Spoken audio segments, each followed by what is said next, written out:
It was a typical, beautiful, sunny afternoon on the island of Guam about 9 years ago. I still remember that afternoon. It was a Saturday afternoon. My wife and children and I had just gotten back from church, and we'd had a wonderful lunch, kind of the highlight of the week as food goes. And I got a phone call. It was my neighbor and friend and colleague, Dr. Hugo Leon. And he's one of these physicians that's super high energy, always excited about life. He's always seeking to help people in need. And he goes, Wes, says, can you come to the hospital right now? And I go, I guess I could come. What's up? And he says, I have my patient. His name's John. He almost died last night, and he really wants to talk to you. Hugo went on to explain to me that he'd been working with this 45-year-old firefighter who'd had diabetes for many years. But the night before, he had come in with acute kidney failure and almost died. Family from all over the island had come to be with John the next day, just shocked that they almost lost their son, their nephew, their father. And they were all eager that he would get better. And John, now facing potential medical retirement and almost having lost his life less than 24 hours before, is very eager because he heard something that Dr. Leon said that he'd never heard before. Dr. Leon had said, John, you could reverse this. This diabetes is out of control. Your blood pressure is out of control. Your cholesterol is out of control. Your health is out of control. You can reverse this if you really want to. He had never heard those words stated in that way before. You know, he was the typical person with chronic health complaints that really looked pretty fit, other than the fact that his blood sugar was sky high, his blood pressure was sky high, and he was more and more developing other internal signs of disease. On the outside, he looked great. Fit firefighter. On the inside, he was dying rapidly. And so I drove to the hospital, and there was John. And interestingly enough, I see Dr. Farbach in the crowd. He's been to the hospital as a physician many times. Interestingly enough, there was nobody else in the entire hallway. There was no family. It was just John in his hospital gown and one nurse. She saw me, and I talked with her, and she brought me his chart. And as I started flipping through the chart, I started seeing the reasons why he'd ended up in the hospital and almost died. You see, John, being a firefighter, is used to dealing with emergencies, but then in the amount of time between emergencies, what do all good firefighters do? Learn how to cook good meals. So there's this constant ebb and flow between downtime and then emergency, adrenaline rush. And yes, he was aware that he had diabetes, but he hadn't really taken it to heart. Because he knew the statistics. He saw it all over the place. He knew that basically if you're over the age of 40 or between 40 and 59 years old, at least 1 out of 2 already have prediabetes. If you're between the ages of 60 and 74, at least 2 out of 3 already have at least prediabetes. And if you're over 74 years of age, at least 3 out of 4 already have pre-diabetes. And a full third at that age already have full-blown diabetes. So for John, it just seemed like it was just the normal process of aging. But John was only 45 years old. And as I looked at John's chart, let me just draw your attention to a few of the details that I was able to glean from going through John's chart. You see, this had happened just after Christmas. And as he had come in for his first visit, or at the hospital, they ran the numbers, they ran the labs. His fasting blood sugar, 300. His random blood sugars, 2 hours after meals, 400 plus. Cholesterol, 300. The statistics show that if your cholesterol is around 300, you're 10 times more likely to die of a heart attack than if your cholesterol is right around 200 or less. But once again, a lot of these numbers only represent about 50% of somebody's risk of developing a serious complication. That's why we've been emphasizing in this series the importance of looking at advanced cardiovascular risk factors, looking at broader risk factors so that we can truly pinpoint what is it that is placing us at risk so we can do something about that now and not take the gamble that John took to potentially have passed away before his 46th birthday. His blood pressure was high with 2 blood pressure medications, 150 over 100. His weight was 229, not super heavy, but definitely overweight. His hemoglobin A1C, that sticky blood sugar test that looks at an average of your blood sugars over the last 4 months, that as your blood sugars rise immediately after meals, that elevated sugar will start to stick to the cells all throughout your body and to the hemoglobin protein in your red blood cells.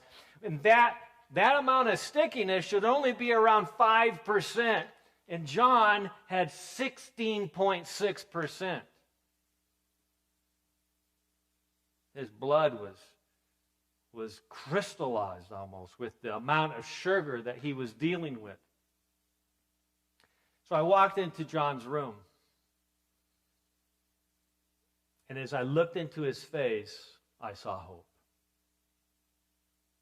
I saw hope because his family physician, Dr. Leon, had instilled that within him just that morning. He said, John, you can do this. You don't have to go on through life being at risk of your body shutting down and dying. You have 3 children, John.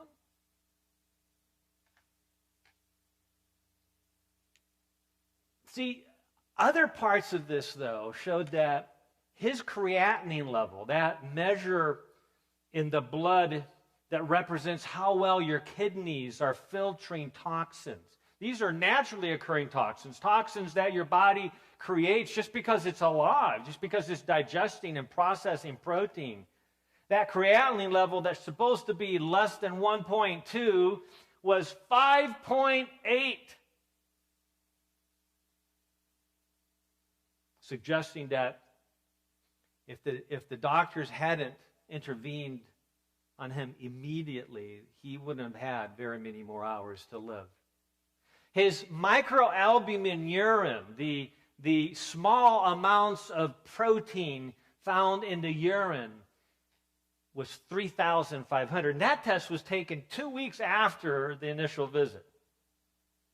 Who knows how high it was, how much protein he was spilling because the kidneys just were not working. They were not holding on to that critically important nutrient that critically important protein that the body had spent so much time and effort and energy in building from the building blocks.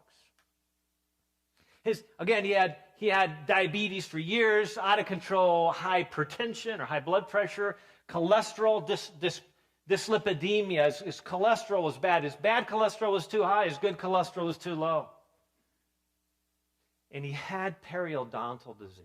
Now, we actually didn't get into this for several months as he got involved in our program. You'll see that John had a dramatic transformation in just 1 week. In the first 10 days of being on an intensive lifestyle medicine program, John reversed countless of these risk factors. But his cardiac CRP, that measure of systemic, whole body inflammation, had remained high even throughout all those other amazing changes. So we started looking for what else is going on. And I went through my checklist. What could be possibly contributing to such elevated inflammation? A topic that has been central to our 12-week theme of optimizing health and healing. We have to figure out what's leading to inflammation if it's present. And what we discovered is that he had this chronic, moderate-grade inflammation coming from his mouth. As I went through the checklist, is it chronic sinusitis? Is it a bacterial infection in the stomach? Is it a chronic fungal infection? What is it? And as I went through the checklist, I asked him to open his mouth. We had now developed a great relationship. I'm no dentist or dental hygienist like my wife, but I knew that there was risk associated with gingivitis and periodontal disease. So I just asked him, open your mouth, John. And he did, and immediately I realized a big part of his problem. Untreated dental problems or gum inflammation can be a major source of stroke risk, heart attack risk, and toxicity to your entire body. You see, John, even though he had a fairly good salary, a very good salary as a seasoned firefighter, every time he went to the dentist, he got discouraged because he was told that it was going to cost him thousands of dollars. One dentist suggested that it would cost him at least $15,000 to fix what was going on in his mouth. And so I looked at John and I said, I understand. I wouldn't want to have to spend $15,000 on any part of my body. But you almost died, John. You got to fix the actual underlying causes of your risk.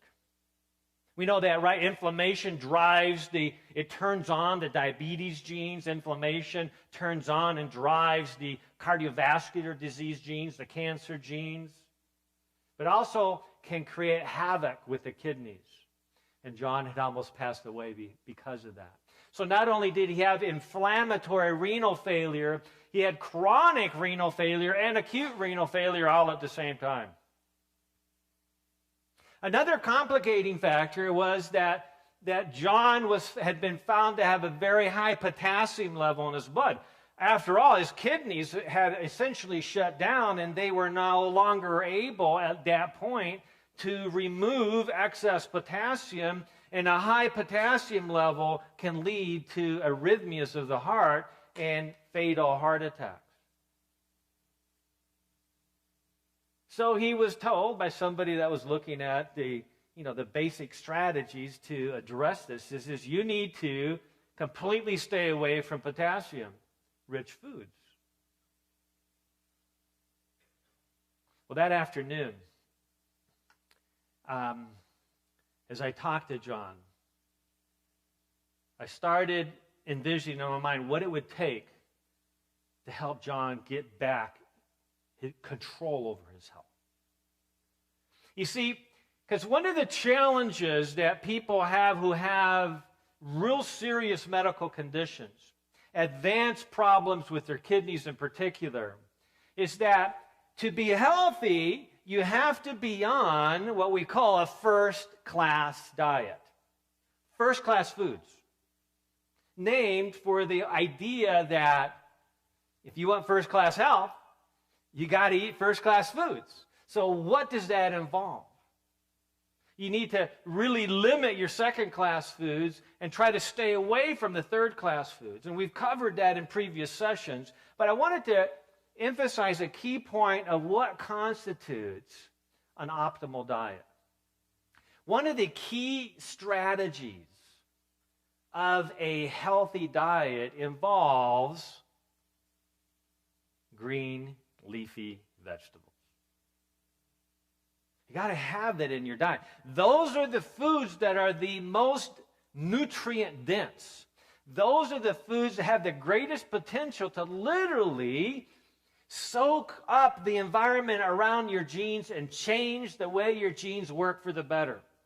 That epigenetic transformation that can occur in those dysfunctional or harmful genes that we carry. You see, John had been told that he couldn't eat green leafy vegetables because they are rich in potassium. Other foods, the very key foods that can help control those soaring blood sugars. One of the, what I call the king of foods that can help improve lower cholesterol, lower blood pressure, and optimize blood sugar, on and on and on, is the legumes, the beans, peas, and lentils. Again, super high in potassium.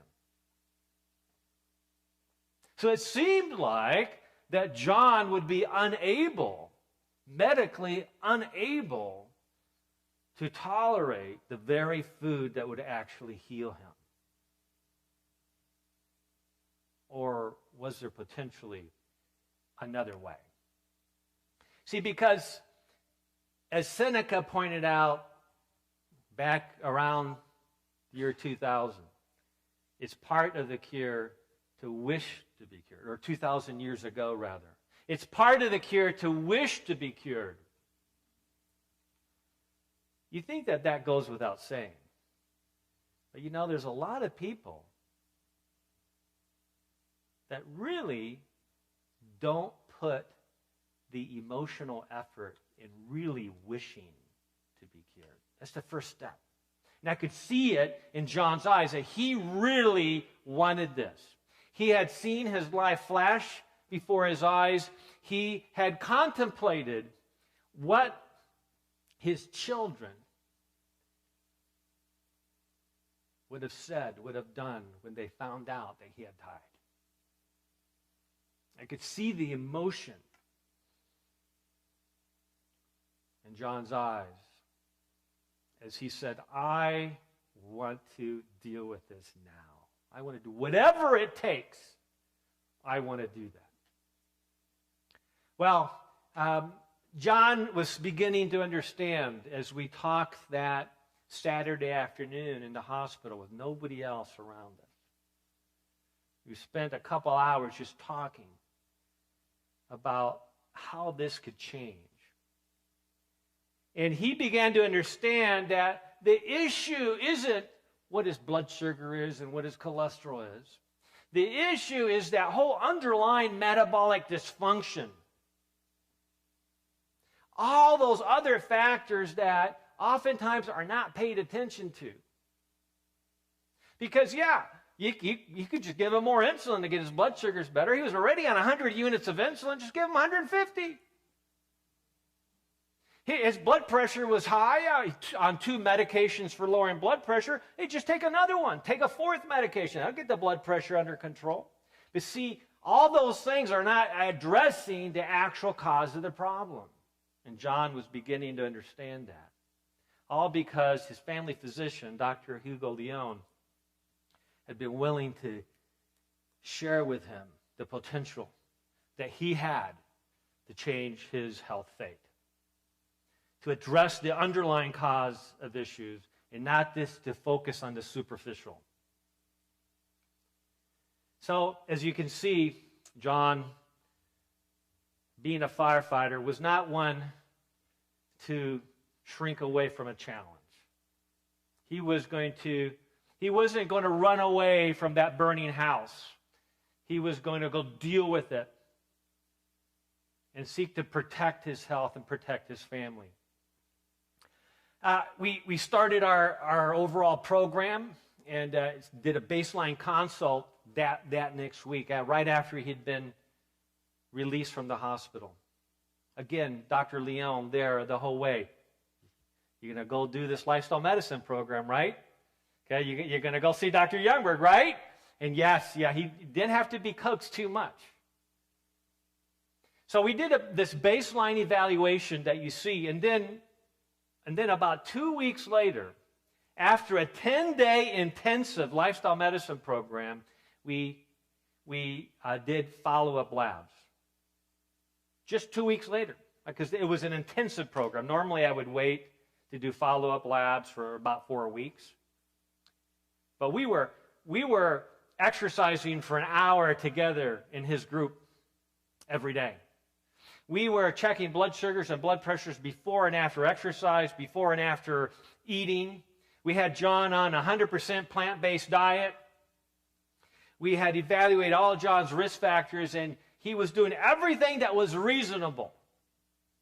First, second, and third line therapy. Everything that was reasonable to optimize his health. And today I want to focus on several of the tests that we did with John and how that relates to the bigger issue of kidney health. We're looking at the GFR, the glomerular filtration rate.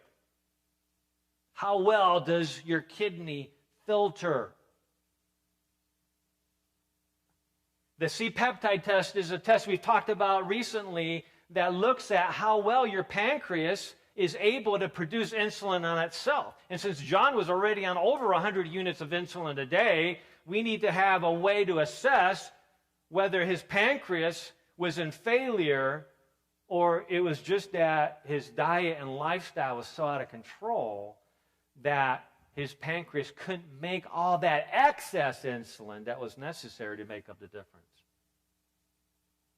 You know that in less than a week and a half of making changes, John was off over 100 units of insulin, completely off all of his insulin.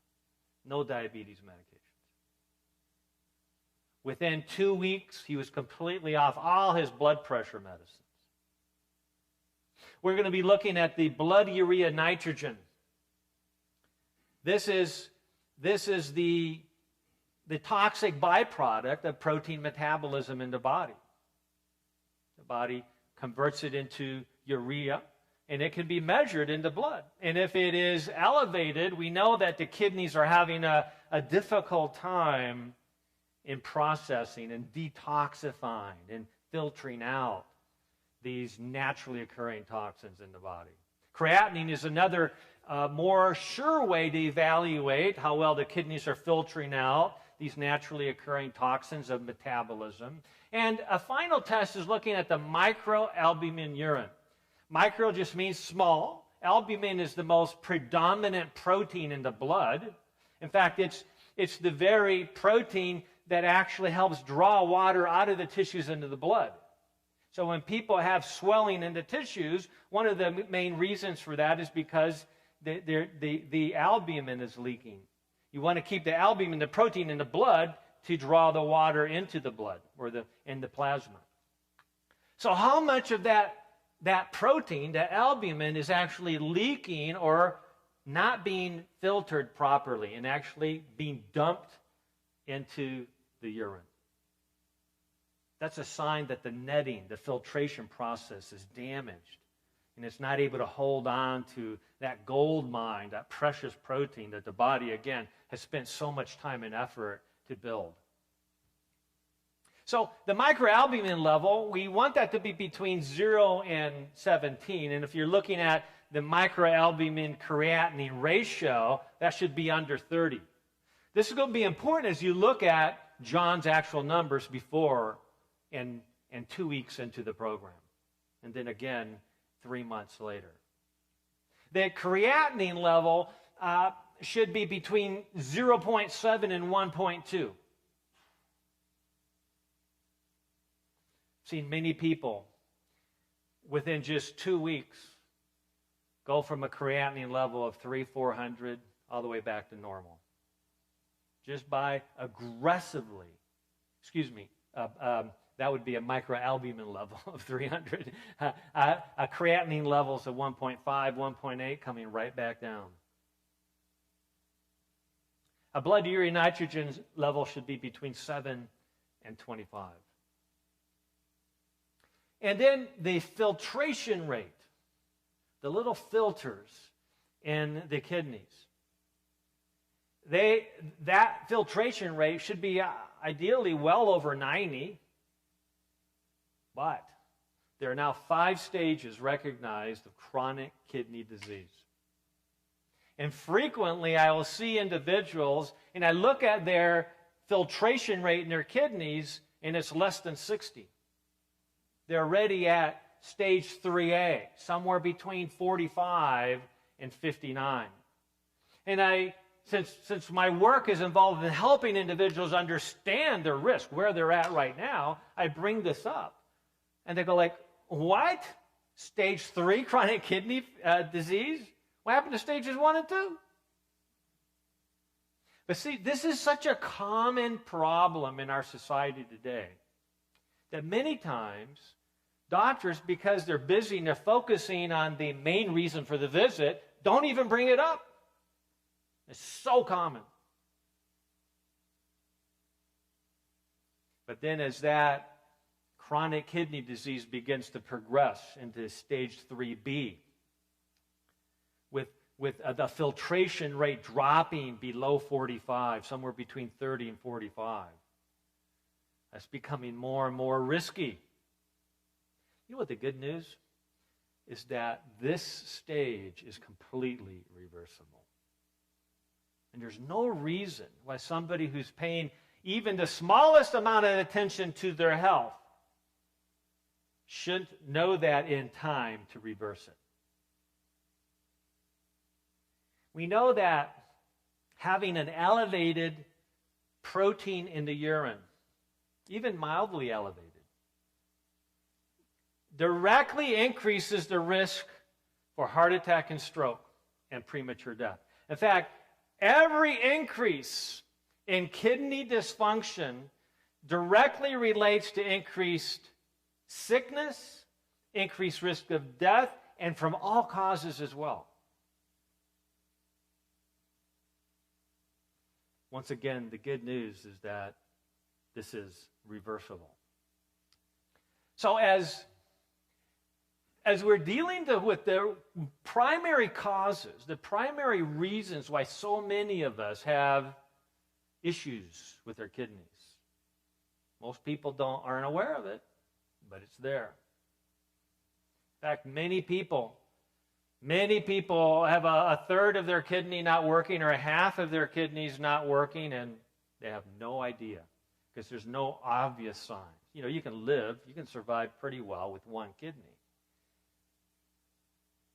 But not if as we age, that one kidney is only working 50%. So one of the critical challenges regarding our health is that, as you take a look at this slide, the average diet only consists of 7% of whole unprocessed foods. It's amazing to me that our population is as healthy as it is, because we're getting very little exposure on average to the foods that were designed to heal the body and restore us back to health every day, multiple times a day. So 7% of our diet as Americans comes from whole fruits and vegetables and unprocessed foods. That's got to change. That's got to change. And that's the reason why so many of us are developing problems with diabetes, hypertension, heart disease, autoimmune disease, and so forth. 42% of the diet comes primarily from dairy and animal foods. And 51% of our diet comes from refined and processed foods. So what we want to do is we look at the next slide. We want to transform that. So instead of only 7% of our calories coming from fruits, vegetables, beans, whole grains, etc., that we're getting over 80% of our diet coming from that, and that we're limiting animal foods as much as possible. In fact, there's actually no reason to use animal foods if we're focusing on an optimal diet. But at minimum, that should be limited greatly. It's the societies around the world, non-vegetarian societies, that consume the least amount of animal protein. They're getting 5-7% of their calories coming from animal foods. They're the ones that are very healthy. We need to at least take it that far. And then refined starches should be limited. Instead of being the 42%, they should be limited to well under 10%. So those are the goals that we're shooting for. We want to try to get more of these foods, these very foods that John was told he couldn't eat because his potassium level was high. His kidneys had shut down. He couldn't get rid of that potassium that was so rich in the very foods that he needed to eat to heal his body. So what do we do? What would you recommend that he eat green leafy vegetables? Well, we need to pay attention to science. We need to pay attention to the risk. Clearly, we don't want his potassium level to go high, but there's always a way. If we're willing to do what's best, there is almost always a way to circumvent the initial problem by understanding the big picture. And so the issue was he needs that food to get healthy. It is those foods that heal the body. So his kidneys are never going to get better or optimally healthy unless they're exposed to the nutrients that come from foods that also have this potassium in it. So as I talked with his internist, we came up with a plan. You see, where there's a will, there's a way. And as you see here on this slide towards the right, in April, 3 months later, we did lab work on John, and his creatinine had come down from a death-defying 5.8 to a 1.3. Just a little bit. In fact, back then, that was within the normal range. Just a little bit outside of the range we like to see today of 1.2 down to 0.7. His small amount of protein in his urine had decreased from 3,500 to 400 during those 3 months. Yeah, his kidneys were still a little bit damaged, but nowhere near the damage that he'd had even in the weeks and during the first month after his near-death experience. He was now off all his medications except for a half dose of a cholesterol medication that was just given to him because they just thought, well, it'd probably be good for you, even though, everything looks good. We're just concerned. He had so much inflammation. And what we did for his potassium is simply give him a syrup called Kayexalate, which he took every day. And this syrup binds potassium so that while he was eating all these healthy, high-potassium foods, this Kayexalate syrup was able to bind potassium so that his blood potassium levels would not go high and create heart risk. But you know what? After eating a high-potassium diet for 1 week and a half, he no longer needed the Kayexalate because his kidneys had now healed enough. Because of all the things that we had done, all the things that we're going to be talking about today in helping reverse that acute and now chronic kidney disease. And now his blood sugars are all under 110 fasting, under 130 2 hours after meals. John was excited. He said, but these changes didn't all take 3 months. In fact, as we look at the next slide, we see that by February 10, basically about a month after he'd initiated this program, his blood sugars were already in control. His cholesterol had dropped to 175. Now, that was including medication, but he was able to stop his medication at that, or cut it in half at that point. His blood pressure was now down to 100 or 75 with his meds, and of course, very quickly, his internist explained to John, says, once your blood pressure starts getting to like 100 or top number, 70, 75 bottom number, we're going to just start cutting your medication. Why? Because the risk of being over-medicated can become the greater risk when somebody is on an aggressive path to deal with the actual cause of the problem.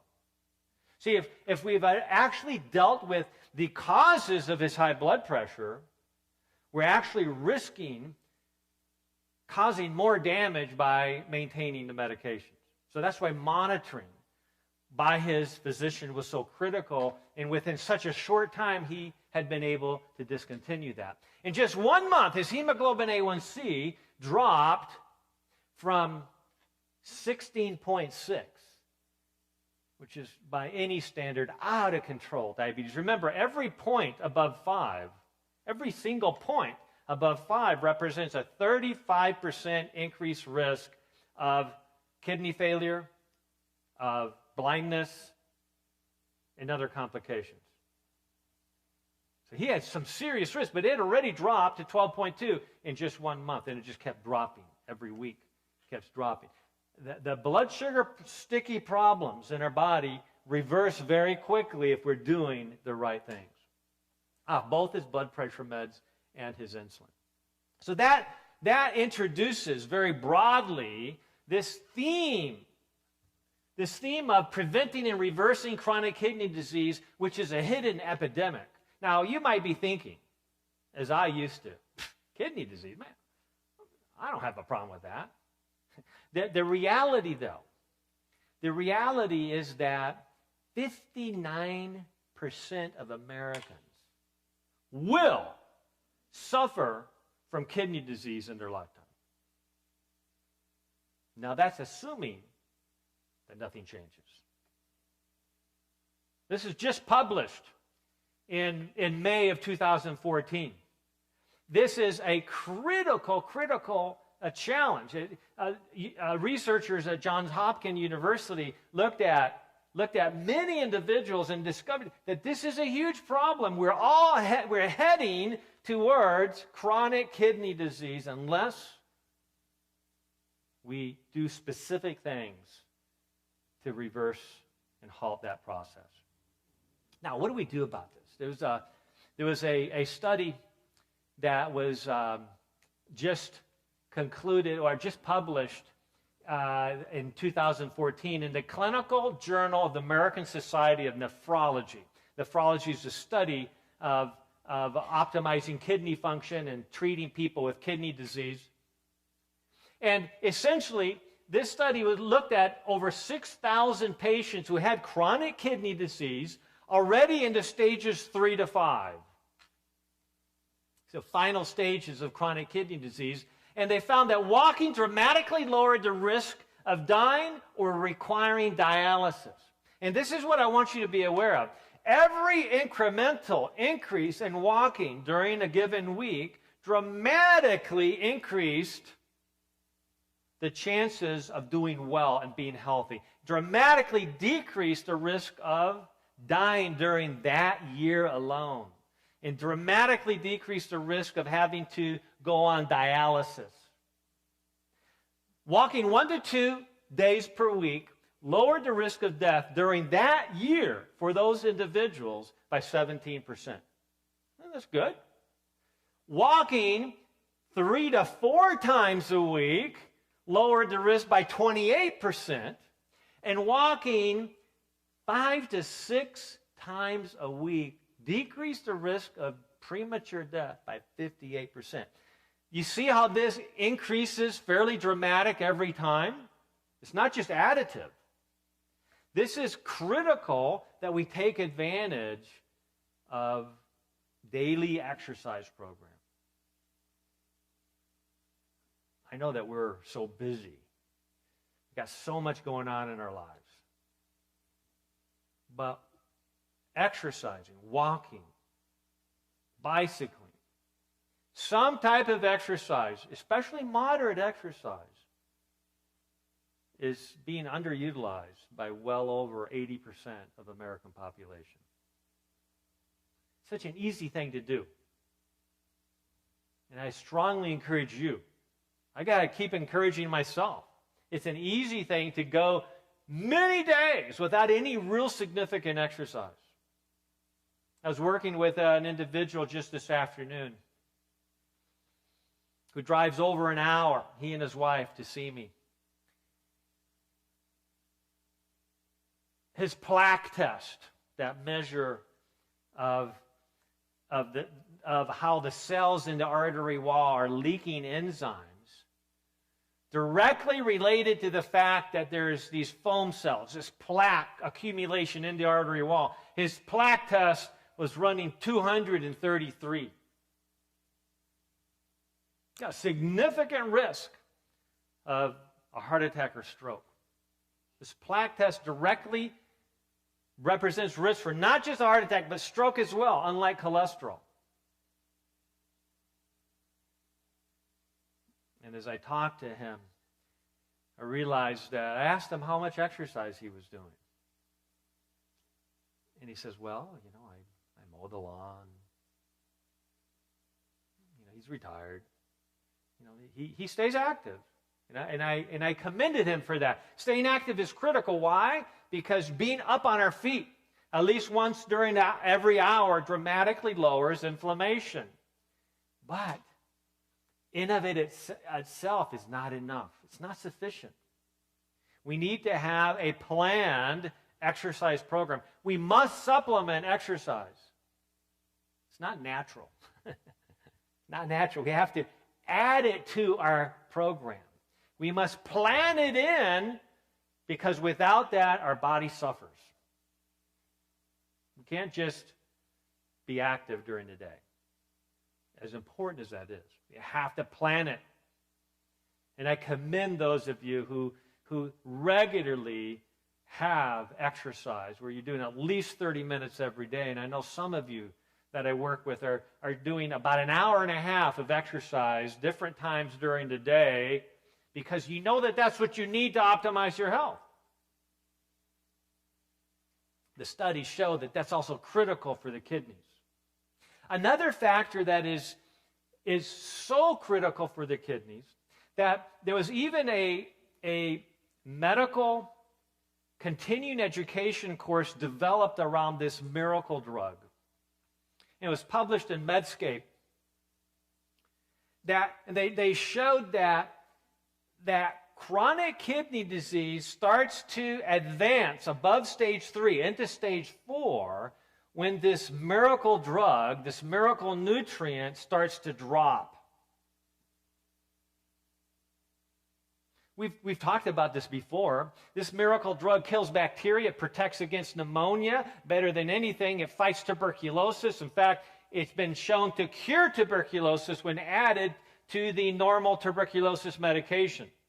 It adds years to our life. It synchronizes hormones. It beautifies our skin. It prevents certain cancers and multiple sclerosis. It fights binge eating, drives away depression, prevents falls in the elderly. It protects our bones, and we'll get to that in a second.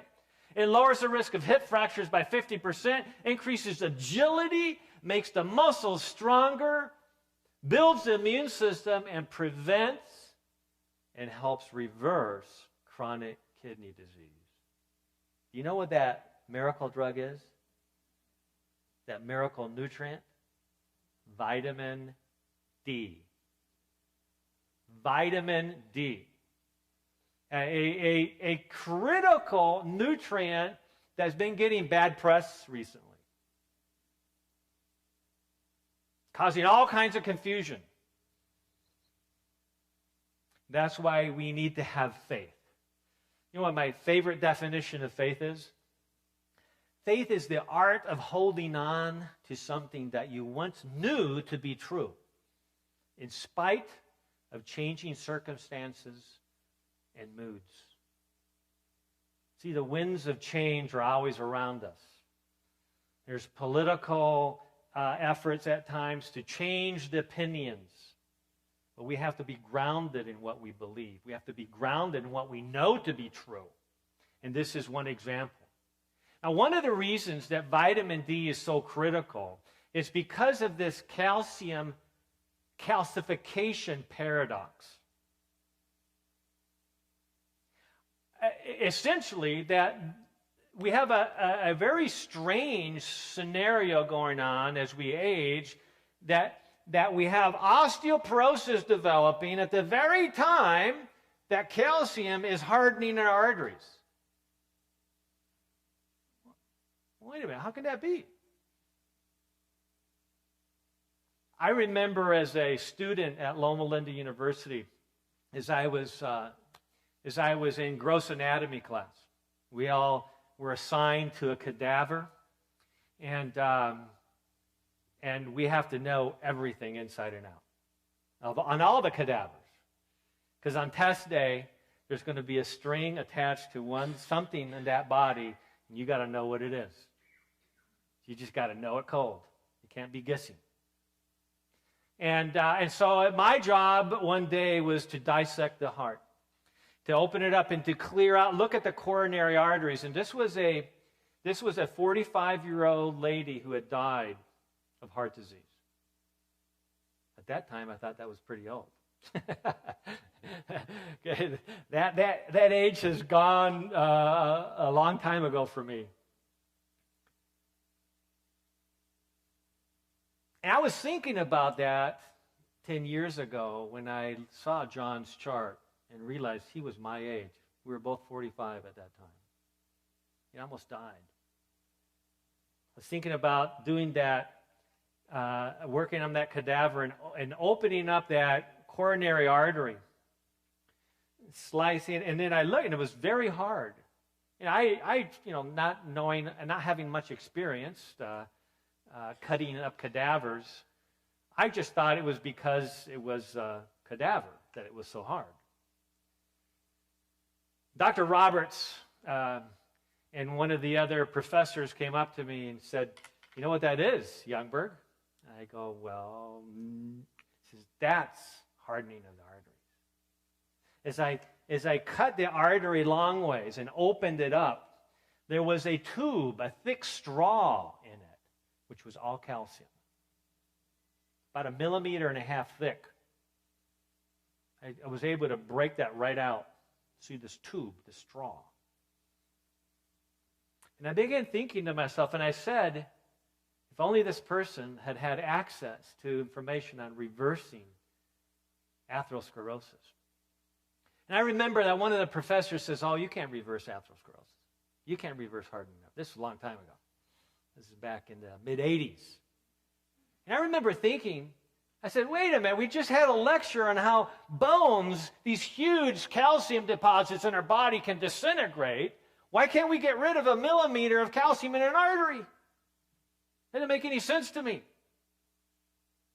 But I was a student, so I can't make too much of a fuss. But now we understand that there's this calcification paradox. That when the vitamin D in the blood gets low, that means that we're not able to bring in the calcium that's in the food that we're eating. The ability to draw calcium from the food into the bloodstream is diminished by half.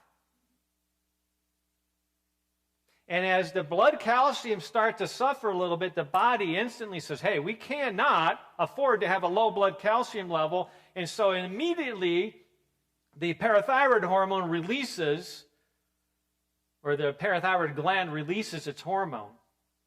And that hormone goes to the bone and stimulates the osteoclasts, which are these little cells that chew up bone and spit it out into the blood. Why? Because that raises the calcium levels. So now the calcium levels are up. The body's now able to do what it needs to do with calcium. But that extra calcium that's floating around does what? It starts to harden the arteries in the carotids, in the coronaries. And it also hardens the kidneys. It damages the kidneys.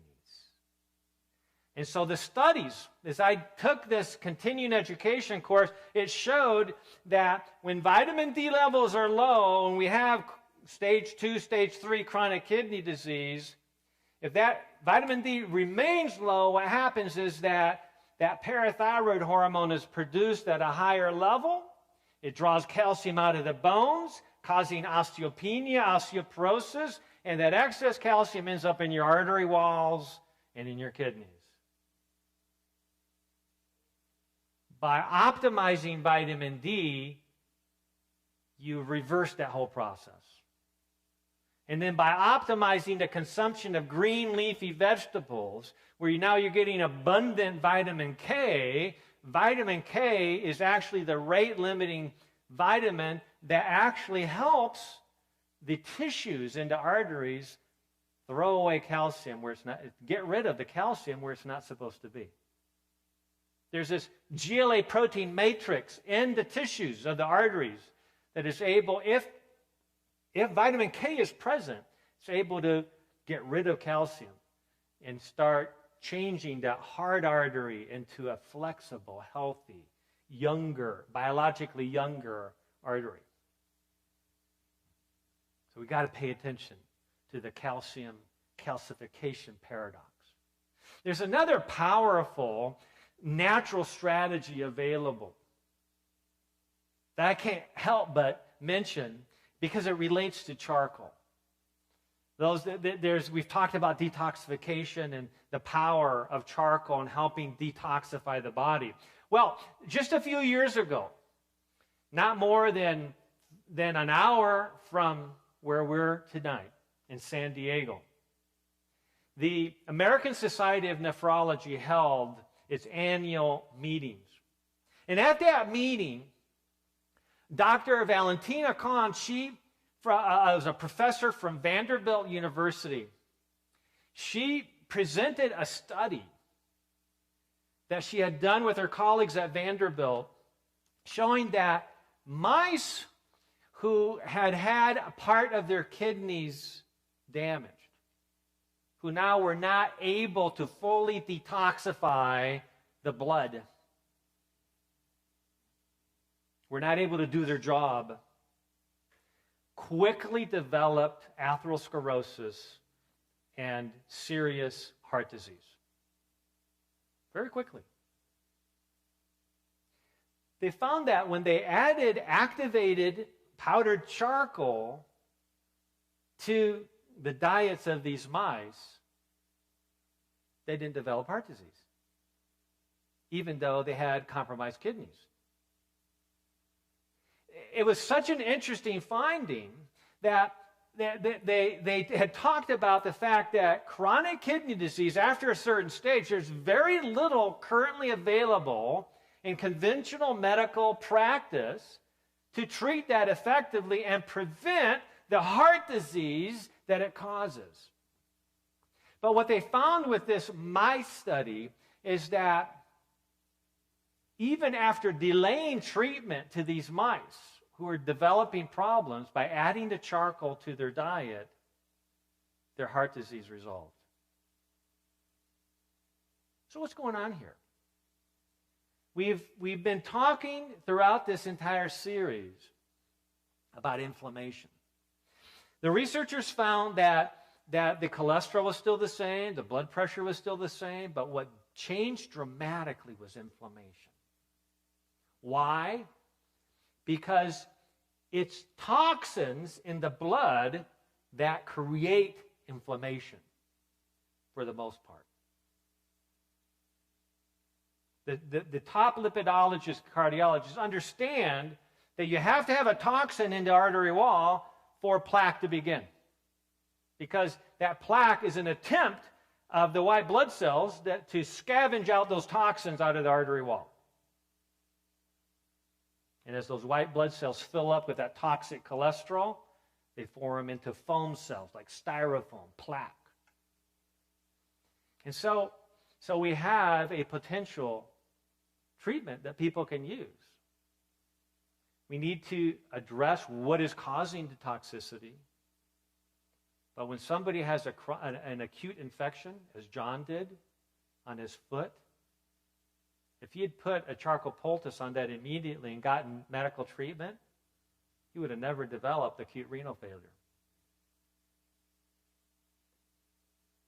So that's something to think about.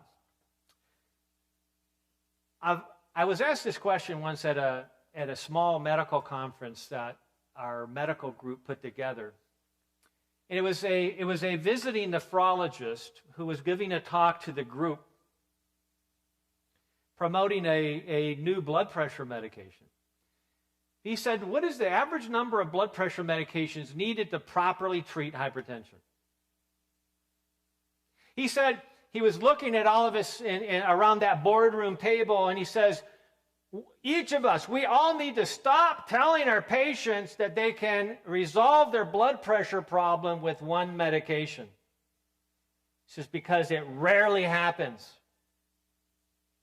We need to stop telling our patients that they can control their blood pressure problems with two medications. I'm not talking about taking the same medication twice during the day. I'm talking about taking two different types of medications once or twice. And he went on to say that in nephrology and the treatment of hypertension, it oftentimes will take 3 to 4 different types of blood pressure medications alone to control blood pressure.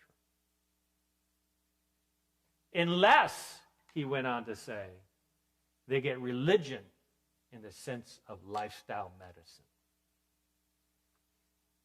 I was initially shocked that he said that. He got a chuckle out of the crowd. But without realizing it, he had actually established what was most important in treating hypertension, one of the main causes of heart disease, strokes, and kidney failure. Is that we need to start taking lifestyle medicine seriously because that's the only way to address the cause of the problem. So when it comes to blood pressure issues, it's important that we take the time to assess the risk of over-medication. There's all kinds of case studies and studies that we could cite on this, but the bottom line is this. As I've worked with many, many patients over the last 25 years who've gone through intensive lifestyle medicine programs, I've noticed something that initially many patients who are on blood pressure medications are doing very well, feeling great. And then after about 6 weeks on a comprehensive program, many times they'll come in and say, I just don't feel good anymore. Something's wrong. So we take a look at the objective information, and we start seeing that trend in blood pressure. And I would encourage them to work more closely with their primary care physician to address their blood pressure because they're already past the point where the medications are actually benefiting them, and now they're actually placing them at risk. So don't misunderstand what I'm saying. I'm not saying that patients should never be on blood pressure medication. I'm saying that once you actually have addressed the cause of the problem, we have to work with the doctor to adjust the medication, or else there's going to be an over-medication problem that will, at minimum, make them feel so bad they don't want to follow the program anymore, and they'll go right back to where they were before, needing that medication. Or they could end up in an emergency room because of significantly low blood pressure. Pay attention to that. So we know from Proverbs that plans fail for the lack of counsel, but with many advisors they succeed. Many advisors, that's where I look at all these blood tests that we've been talking about. Testing broadly. I see them as one of our many advisors that are available to us to guide us in the decisions that we make. There was an interesting study done by Dr. Neil Bernard at Georgetown University. Let me just take you to this study. He essentially the director of the Physicians Committee for Responsible Medicine, and he received a grant to work with a group of diabetics to see what the best diet was to reverse diabetes or to help optimize blood sugars. So he did a 3-month controlled intervention trial at Georgetown University, and he essentially he was comparing the American Diabetes Association diet with the best diet, as he referred to it. See, these diabetic patients with their spouse were randomly assigned and met 2 evenings every week for 3 months, and their meals were catered. They were given nutritional information, group support, taught how to cook, but all their meals were catered. As you can see, the last line on each of these diets showed that adherence to the diet was great. Everybody loved what they were eating, regardless of which group they were in. The main difference between the two groups was that the ADA diet had about 200 milligrams of cholesterol, and they had chicken, fish, similar to American Heart Association Step 1 diet. But Dr. Bernard's best diet, as he referred to it, had 0 cholesterol, 60 to 70 grams of fiber. That's a lot of fiber, but they all did very well with it. No refined foods, oil, white flour, no white rice, no white pasta. Now, the group on the American Dietetic Association diet did very well. Blood sugars got better. No change in medications, but they lost 8.5 pounds. Problem is that their kidney function, the amount of protein that was lost in their kidneys got worse. And that's after better blood sugar control and 8.5 pounds of weight loss.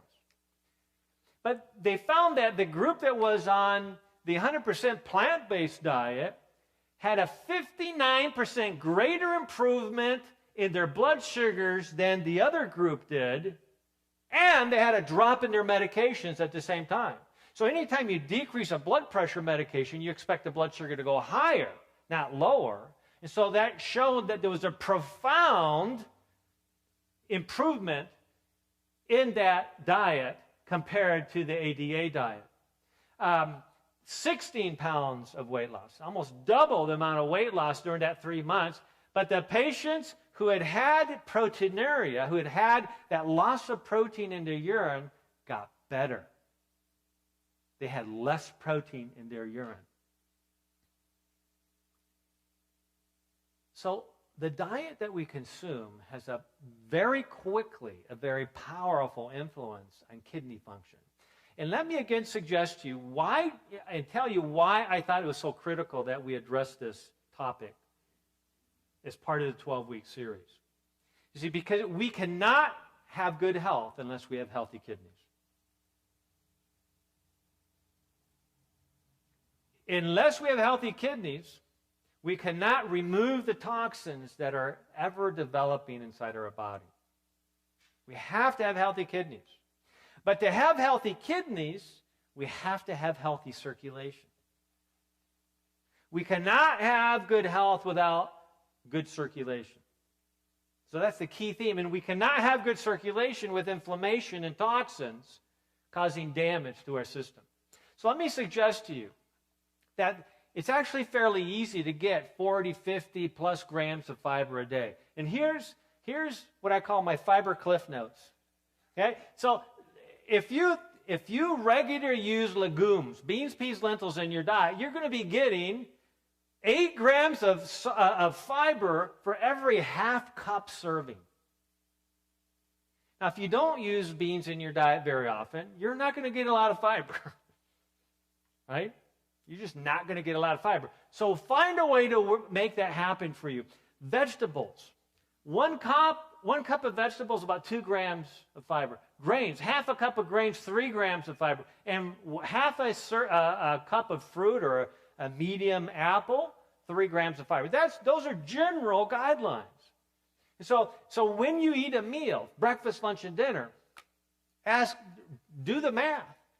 He says, where am I getting at least 10 grams of fiber for breakfast? Am I getting at least 15 grams of fiber for lunch and dinner? At least. That fiber is what helps clean your system out. It helps protect your kidneys further. It helps improve your circulation. It helps lower the risk for all disease. Take advantage of the fiber. So it was Hippocrates that said, let foods be your medicine and medicine be your foods. Now, as we're wrapping up this session today, I remember about almost 10 years ago, I'd been asked by the president of a large regional medical society. He called me up one afternoon and said, hey, Wes, I'd love for you to speak at our upcoming conference in October. I said, I'd love to. So what would you like me to speak on? He said, I would like you to speak on reversing diabetes with nutrition. And being familiar with the controversies and the consequences of talking about things like this at least 10 years ago, I sought to clarify, and I said, now, Doc, you sure that you and me talk at this huge conference? They're inviting 500 physicians and health professionals all over the Pacific Rim to attend. And he said, oh, yeah, they'll love it. I go, all right. All right. So the Sunday came that I was asked to speak, and I walk into a double ballroom, 400 or 500 people in attendance. A geneticist, an internationally known geneticist researcher, had just finished speaking.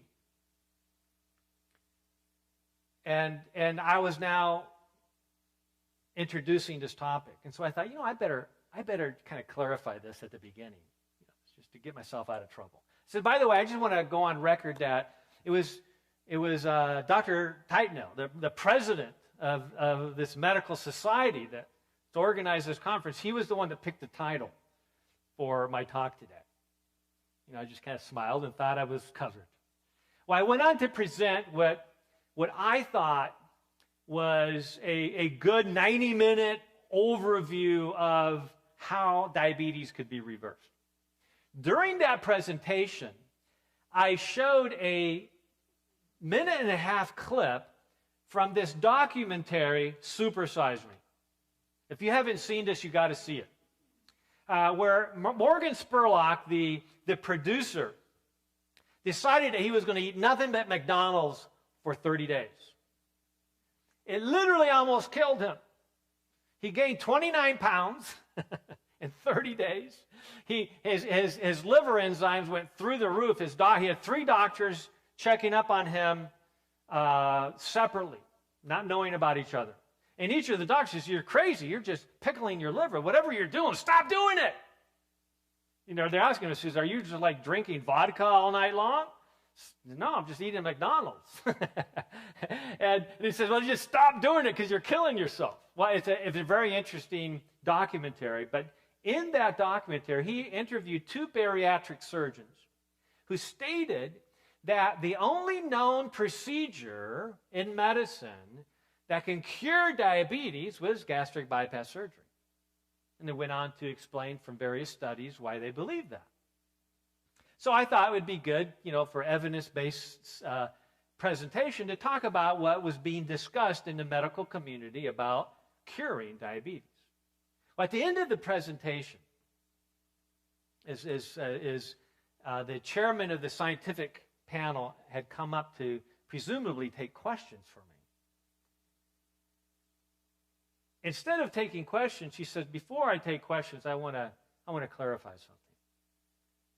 He says, I completely disagree with Dr. Youngberg's presentation this afternoon. You could have heard a pin drop. 500 people in the audience. They're looking at me, looking at him. I'm looking at him and looking at them. And they're trying to say, what's going to happen next, right? And fortunately, he went on to elaborate. He went on to explain himself. Clearly, he He wasn't upset at me. He wasn't trying to make me look bad. He just was establishing what he believed, which, of course, is what conferences are all about, right? You got to be able to say what you believe, what you think is accurate. And as he was elaborating, I'm praying to myself, so Lord, help me to know what to say, how to address this obvious challenge, and not to take it personally.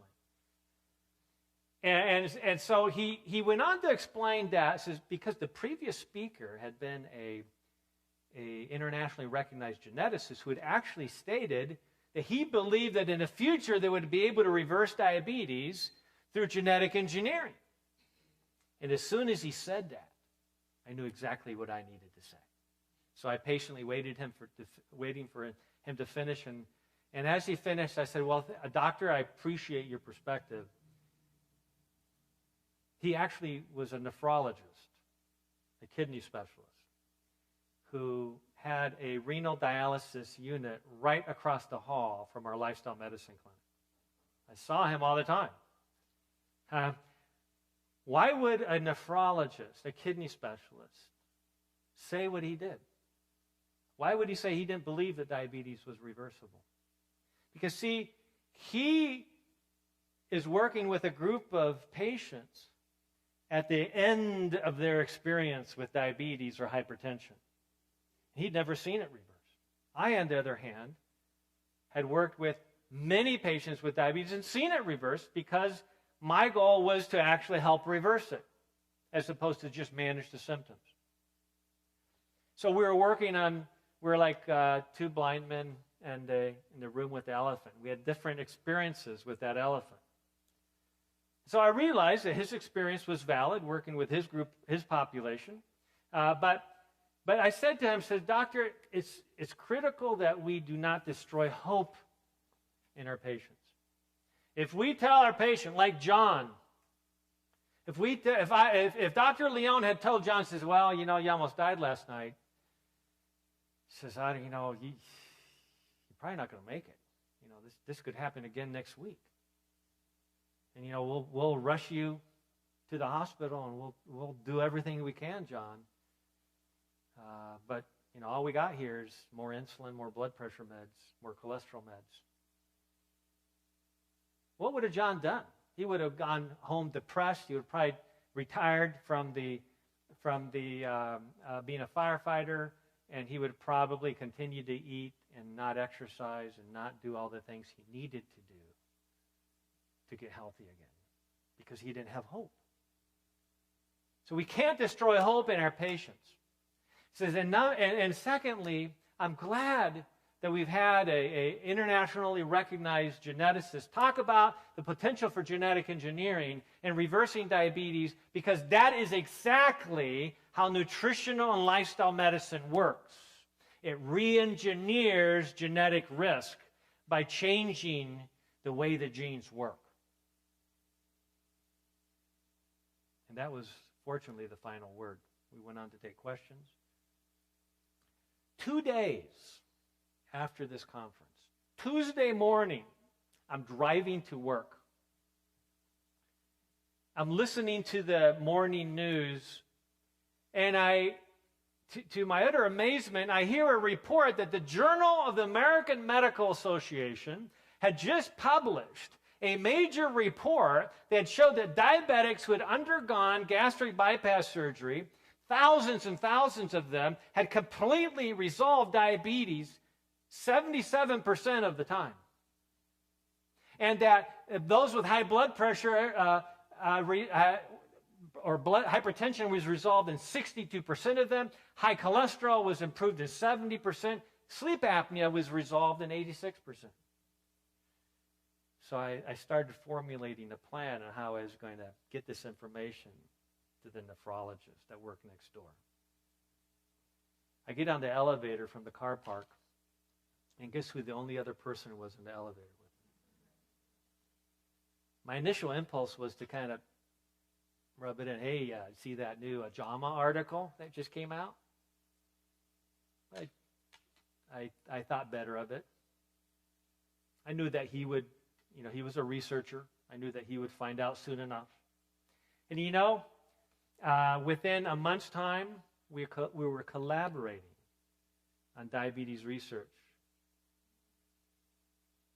throughout the Pacific. And so it's exciting to me that over the last 10 years, we have learned so much more. We have learned that our potential to reverse disease is great. Our potential to prevent problems is even greater if we have a willingness to pay attention. We can do amazing things with our health. Remember that we need to, as we work on setting limits in our lives, we need to do it with joy. We need to enjoy each day in a way that gives us even more joy tomorrow. See, that's what health and wellness is all about. It's not about, well, I can't do that. Oh, can't eat that. Oh, I got to go exercise again. And then tomorrow it starts all over again. Oh, I got to go exercise again. It's not about the things we can't do and the things that we have to do. It's about how we can experience optimal joy. See, we can't experience optimal joy unless we have optimal health. So it's learning how to make choices in a way that brings us that lasting happiness and joy. So ultimately, I want to challenge us to remember something that we've been talking about for 12 weeks now. Remember that only you pay attention to the slide here, only you can be an effective chairman or chairwoman of the board for your own health. See, we can choose a new direction. Only us can do that. Nobody can tell us to do it. But as we become aware of what's available to us, as we become aware of the many advisors available to us, all those tests available to us, I hope that each of you make that decision to take that road less traveled, because that will make all the difference. Thank you very much.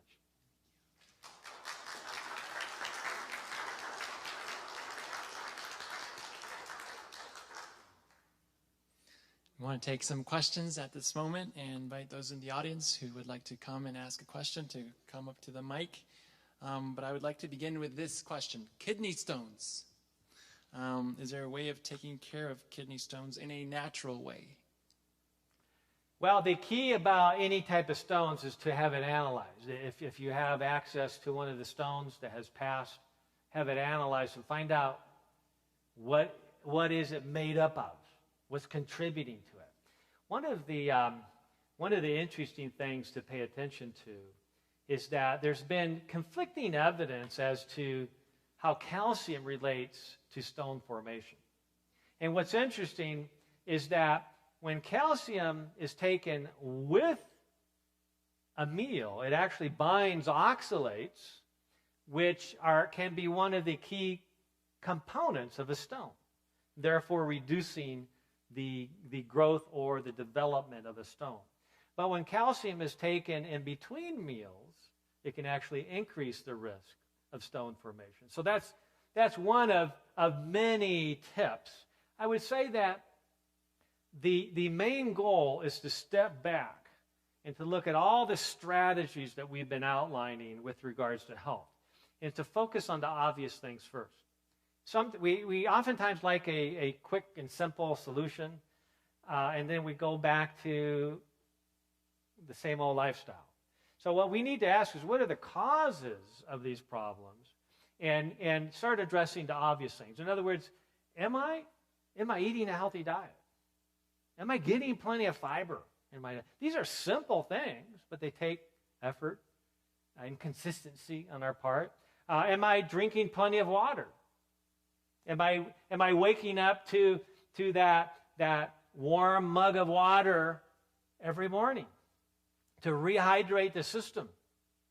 If we're not doing that, that's one of the first things we should be addressing. Am I getting exercise in the open air and sunlight every day? Those influence so many hormones and so many processes in the body. Okay? Am I taking advantage of these things that we've been discussing over the last 12 weeks? Okay, thank you very much. We have, I guess, a question from our audience here. Hello, doctor. Hey. A couple of quick questions. First of all, what are some of the outward symptoms of, kidney failure or kidney disease?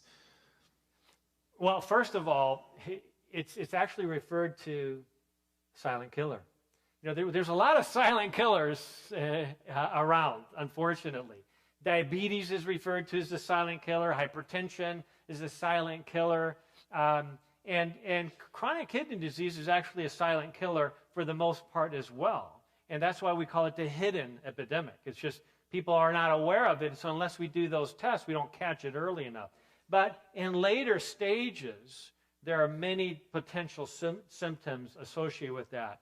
As people do go into stage 4 or stage 5 chronic kidney disease, then it's very obvious that they're toxic.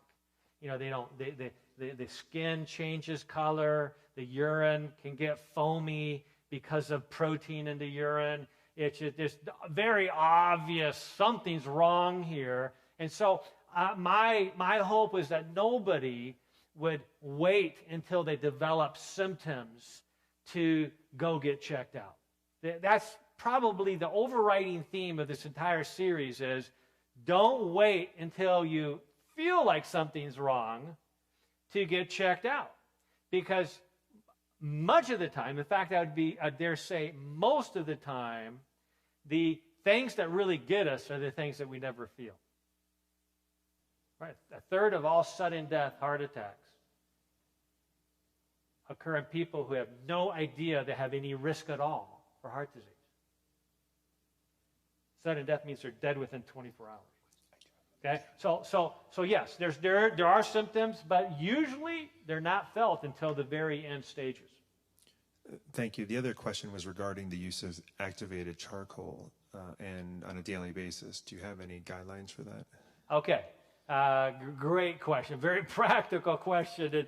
And, I always feel a little uncomfortable when I'm talking about activated charcoal because it's just like it reminds me of one of the health workers in the islands in Chuuk. He would go visit people all over the place. The only thing he had with him, they had no budget for medicines. The only thing he had with him was charcoal. And he picked up that idea from a conference that I had spoken at. And so he was like considered to be like the best witch doctor in the whole area because he had charcoal, which can do so many things. So I would say this: if I could only choose one remedial agency to have with me during a major crisis, whether here or in some third world country, it would be charcoal. I've often thought, what would happen if this Interstate 15 corridor between Riverside and San Diego, if the power went out, this entire corridor would just shut down, right? We'd lose water, we'd lose electricity. What would happen to disease? It would spread like wildfire. Well, we'd go to the hospital, right? Forget about it. The hospitals would be packed already. We're all on our own. So that's why one reason I have this huge bag of charcoal in my garage, because I will be the one in my neighborhood to make sure that diarrheal diseases, cholera, etc., are not spread like wildfire, because it's so simple to treat and cure just with charcoal. So, but to go beyond that, okay, is the guidelines for charcoal use involve you can use them externally as a poultice, or you can use them internally. And, we could spend hours talking about case studies on this, but essentially mixed up with a little bit of extra virgin olive oil into a thick paste, put into a paper towel and applied to a boil or to an infection of any kind, it will literally draw out the toxins and the infection, the inflammation. It will draw out the very inflammatory molecules that are in the body. It can actually draw out toxins right from the liver if necessary. But taken internally, as the Vanderbilt University study showed, it can mop up the toxins and therefore mop up the inflammation that would otherwise be chronic in somebody who has impaired kidney function or just has excess toxins in their system for some reason. So I think it's prudent for the average person to consider using a heaping teaspoon of activated charcoal and 4 or 5 ounces of ice cold water and do that periodically, just as like a way to cleanse the system. Okay? And that clearly helps detoxify. Especially nowadays, since we are exposed to so many toxins unawares. We are literally being bombarded with toxins unawares. And I think it's just prudent for us to maybe once a week, maybe every 2 weeks, to do this, what I call the black shake. Just mix up the black shake and drink that. And the one caveat is that it must be taken away from medication because it will bind that medication. So at least taking 2 hours or 3 hours away from medication would be the goal.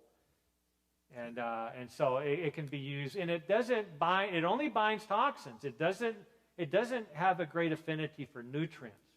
That's why you can't use it if somebody's taking too much iron. It is the universal antidote to toxins, but not to iron overload or iron toxicity, because iron's a nutrient, and you have to use something else to deal with the iron.